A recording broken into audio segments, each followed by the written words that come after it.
Hey my friend, if you want to play ambient guitar, you don't have to buy thousands of dollars of guitar pedals. You can get started very low cost by using the stock plugins in your recording software. So today I'm going to show you how to create a ambient guitar improvisation super easily in your recording software. So let's dive in. Welcome to my recording software, which is Cubase. So it could be done with any basic recording software. You don't have to use Cubase.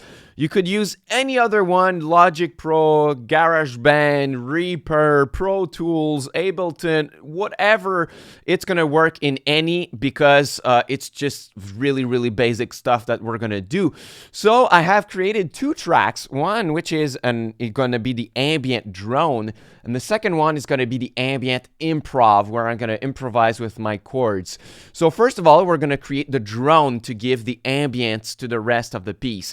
So I'm gonna choose any power chord of my choice. You probably know what a power chord is. It's just a super simple chord with the root and the fifth. So I'm gonna play a G power chord.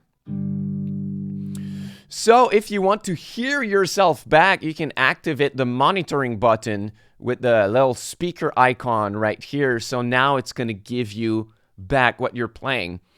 So I'm gonna play the G power chord, which is 3rd fret on the 6th string and then 5th fret on the 5th and 4th strings, like this. And then I'm gonna play with finger picking all 3 strings that I need, and I'm gonna play quite fast and consistently like this.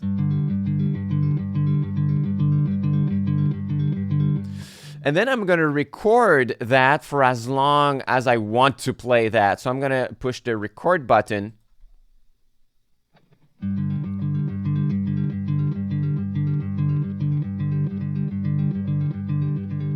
And you can stop whenever you want because it doesn't really matter how long that is, right?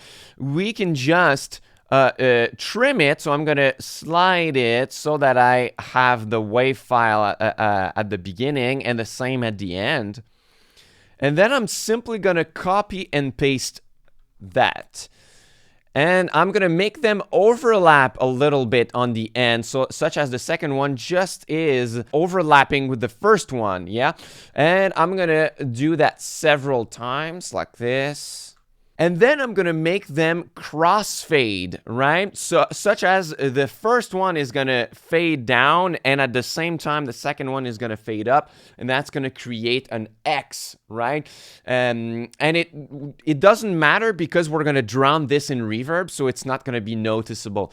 So most of the times you just have to grab all of the tracks like this and press the X button on your keyboard, which is the shortcut for crossfade. So now I have crossfades everywhere.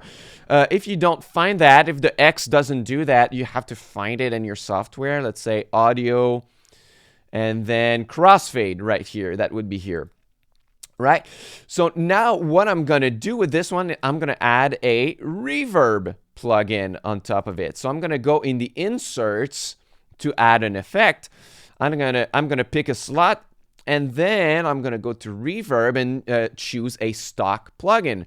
So in my case, I'm gonna take RoomWorks SE. It's a simplified version, so we won't have a lot of knobs to look at. The principles are really simple. You're gonna put the mix knob 100% up so that we hear only the reverb. The reverb time as long as you possibly can. So in my case, that's gonna be 20 seconds. And if you have a pre-delay knob, put that off to 0. So what it's gonna do, it's gonna create a consistent drone. Let's hear how it sounds.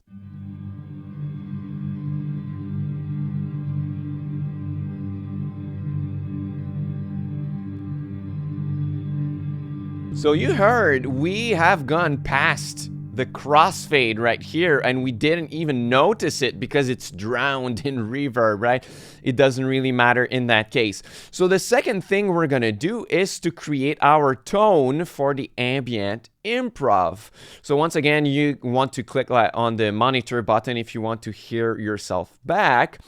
Then we are gonna start with a delay. So I'm gonna choose a delay. You can use a mono delay if you're playing in mono, but I'm playing in stereo, so I'm going to choose the stereo delay. So it's the same thing on the left side and the right side, all the same buttons. So usually I'm going to click on the button to unsync because I am not playing to a click in my software, right? So I just want to choose the milliseconds by myself. And usually to give myself more spread in stereo, I'm going to choose a slightly different time on the left and the right. So let's say I'm going to use 600 milliseconds here and 550 milliseconds. Then the mix knob, I'm going to put it to about 30% so that we don't hear it too much. And same thing on the right side and the left side.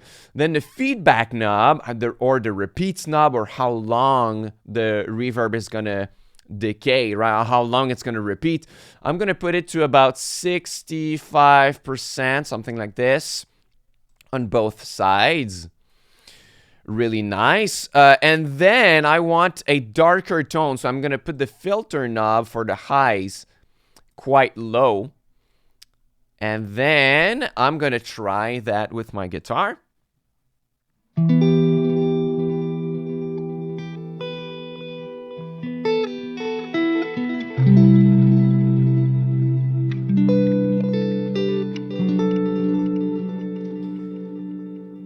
So maybe I could do even lower, darker tone, right? So I'm going to put the high filters even lower. And that's going to be good for me. Then I'm going to add a reverb to smoothen it out. So I'm going to take the same one than last time. This time I'm going to put like 2 or 3 seconds of decay, of reverb time, not too long. I'm going to put the mix knob about to 65%. That's going to be great. So now my tone is going to be like this.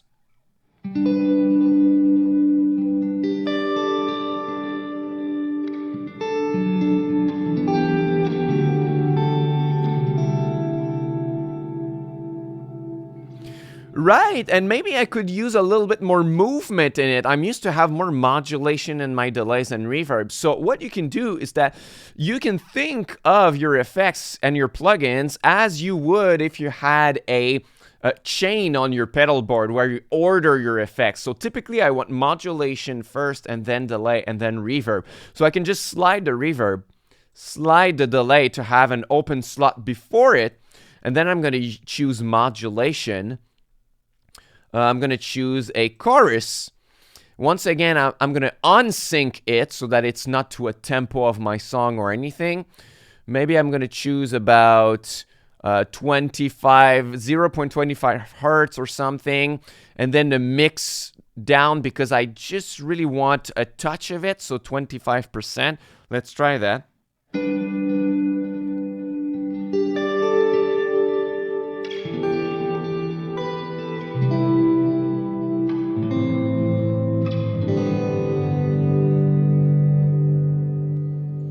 Okay, yeah, it added just a touch of movement, but if I wanted more, I could add more mix to it or make it a little bit faster. But that's great for me. So now the only thing we're going to do is that we are going to play on top of the drone. So for now, you can just practice on top, and then you can record the second track of your improvisation, and then you're going to export all of that at the end as a nice ambient improv. So since I played a G power chord, I'm going to play in the key of G major on top. I could do G minor, but I was feeling G major. You could do both on top of a power chord because the power chord is neutral. It's not major or minor, so you could choose the major key or the minor key associated with it. So I'm going to improvise in G major.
nice. So you can improvise like this, and that's super nice. So it's as easy as this. Just use your recording software, use the stock reverb, stock delays that come with it, create a little drone and improvise on top. And if you want more help with your improvisation, you want to learn the chords that I just played in this one, you should enroll in my free mini course on spread triad chords. This is exactly what I was playing, and in that mini course I'm going to show you the shapes of spread triad chords all over the fretboard in any key you want. You have access to download the chord charts and the exercises. I'm going to show you muting techniques. It's about 45 minutes of online course lessons, totally for free with the downloadables, so you can get all of that. First link in the description box below. That's my gift for watching my video today, so you should take it and enroll. Thank you so much for watching, and until next time, au revoir.